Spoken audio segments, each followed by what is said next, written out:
On a besoin d'électricité. Les entrepreneurs n'en peuvent plus. Malgré l'interdiction du préfet d'Antananarive, l'appel à manifester avait été maintenu à 11 heures précises.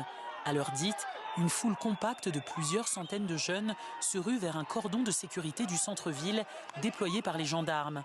Mais leur progression est rapidement interrompue par une pluie de gaz lacrymogène.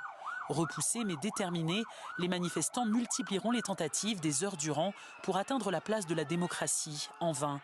La génération Z, à l'origine de cette manifestation, arbore le pavillon pirate de One Piece, symbole d'une jeunesse en colère, brandi dans plusieurs manifestations à travers le monde. On a besoin d'eau, on a besoin d'électricité. Les entrepreneurs n'en peuvent plus. Les étudiants n'arrivent plus à vraiment étudier.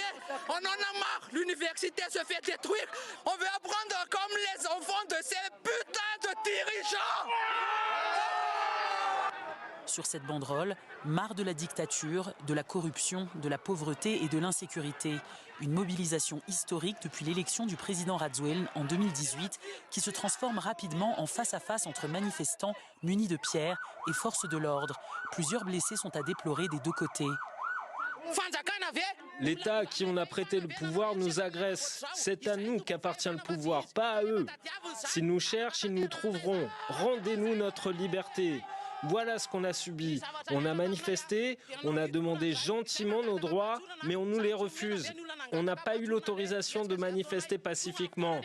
Et quand la manifestation a lieu, ils nous envoient des bombes lacrymogènes alors que nous, on est à main nue. On n'a pas d'armes. Alors que la génération Z prenait un mouvement pacifique et citoyen, la situation dégénère. Des membres des forces de l'ordre sont lynchés. Le domicile d'une sénatrice et de 2 députés du parti présidentiel sont pris pour cible et des magasins pillés. La sénatrice, proche du pouvoir, dénonce une tentative de coup d'État par l'opposition. Les manifestants, eux, accusent les forces de l'ordre d'être des bras armés du régime. On est tous malgaches, on souffre tous de l'absence d'eau et d'électricité et ils nous font ça. Si on se battait ensemble, le problème serait résolu. Mais eux, ils sont guidés par l'argent et c'est ça le problème. La mobilisation a été suivie dans plusieurs villes du pays. Sur les réseaux sociaux, la génération Z appelle à poursuivre le mouvement.